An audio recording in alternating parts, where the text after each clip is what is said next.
Amis prométhéistes du projet, bonjour. Ce mois-ci, j'ai décidé de démarrer un nouveau défi pour vous proposer pendant 30 jours des vidéos très courtes avec des quiz de questions pour que vous puissiez vous préparer au mieux à l'examen PMP. Vous êtes prêts? Allez, c'est parti, générique.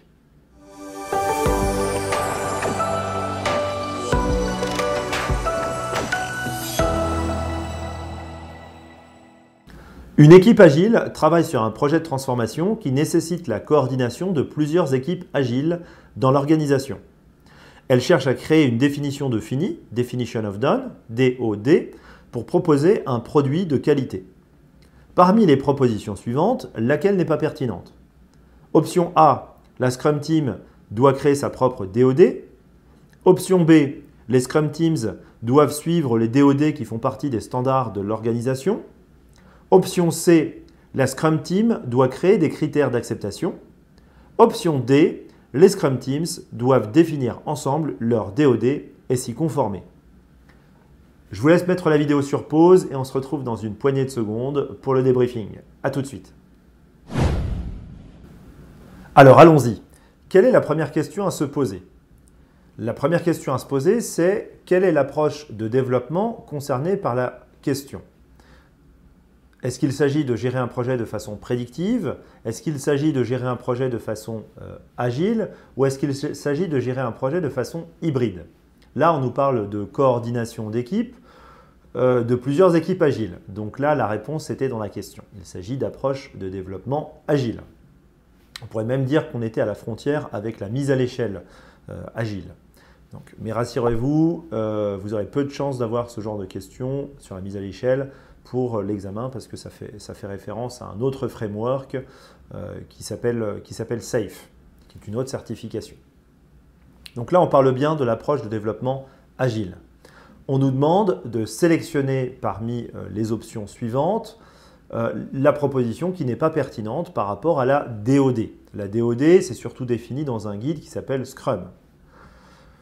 La DOD, je rappelle pour mémoire, c'est quoi? C'est les métriques que les équipes internes à l'entreprise vont se définir pour être sûr d'être dans les clous par rapport à ce que demande le client ou le représentant du client. Par exemple, on peut avoir un client qui demande de lui fabriquer des paires de chaussettes de taille 42. Eh bien, la DOD, ça va être quoi? Ça va être les métriques internes que l'équipe interne va se donner dans l'entreprise pour être sûr d'être dans les clous par rapport à ce que demande le client, avant de le présenter au client donc externe ou externe au département. Par exemple, je vais avoir des métriques qui vont se ressembler à ceci. Je ne peux pas dire que les chaussettes sont terminées tant que Gudule et Tartampion ne les ont pas inspectées, ne les ont pas testées et ne les ont pas validées. Dans le domaine informatique, c'est exactement la même chose. L'équipe de travail, elle ne peut pas dire qu'une fonctionnalité soit terminée si elle n'a pas été inspectée par une personne interne de l'équipe. Prenons le cas de figure suivant. Imaginons que YouTube n'ait jamais été créé et que quelqu'un souhaite le créer pour la toute première fois. Eh bien, les équipes de l'époque qui travaillaient sur l'interface de YouTube ne pouvaient pas dire que le bouton like de YouTube était terminé tant que nos deux collaborateurs, on va dire Toto et Titi, ne l'avaient pas inspecté, testé et validé conformément aux différentes métriques définies par cette même équipe. Alors maintenant qu'on a bien compris le thème de la question et qu'on s'est remémoré ce que voulait dire la DOD, regardons maintenant les propositions qui nous sont proposées. L'option A, cette proposition, elle est pertinente, donc ce n'est pas celle-ci qu'il faut cocher. C'est une question de mémorisation qu'on retrouve dans le guide Scrum.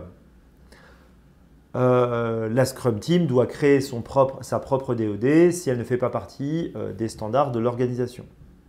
Donc celle-ci, on va la garder.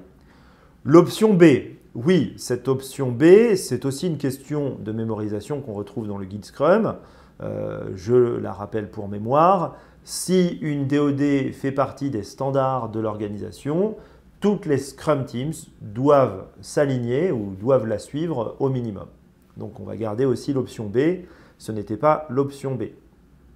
L'option C. Ah, l'option C, c'est intéressant. Les critères d'acceptation, Ici, on voit immédiatement, ça doit faire tilt dans votre esprit, la DoD, ce ne sont pas les critères d'acceptation. La DoD, c'est Scrum, la critère d'acceptation, c'est l'Extreme Programming. Bon, c'est intéressant, hein, mais c'est juste deux frameworks différents. Ce sont des règles générales qu'on va s'appliquer, hein, la DoD, pour toutes les spécifications. Si je reprends mon histoire avec mon bouton Like, le bouton se connecter, le bouton messagerie, etc. Les critères d'acceptation, ça va être quoi? Ça va être spécifique à une seule exigence ou à une seule fonctionnalité. Donc le bouton Like, ce serait je dois pouvoir cliquer sur le bouton sur le pouce bleu et ce pouce bleu se transforme en pouce gris lorsque je reclique dessus. Et puis lorsque je clique dessus, un petit message apparaît, j'aime ou je n'aime plus. Voilà, là on voit bien ce que pouvait être l'option C. Et l'option D, elle était tout à fait pertinente, donc c'était bien l'option numéro C. Puisque l'option D, l'équipe doit créer sa propre DoD si elle ne fait pas partie des standards de l'organisation. Donc on va la garder également. Cette question était difficile parce qu'elle faisait référence à deux frameworks différents, à savoir le framework Scrum pour la DoD et l'Extreme Programming pour les critères d'acceptation. Mais en même temps, si vous n'avez pas eu juste, c'est aussi une question de mémorisation du guide Scrum, donc par élimination, vous pouviez quand même trouver la réponse.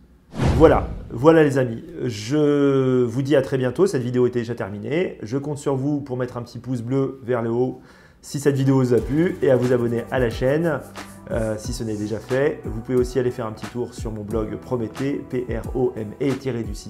prome-t.com. À très bientôt et merci beaucoup.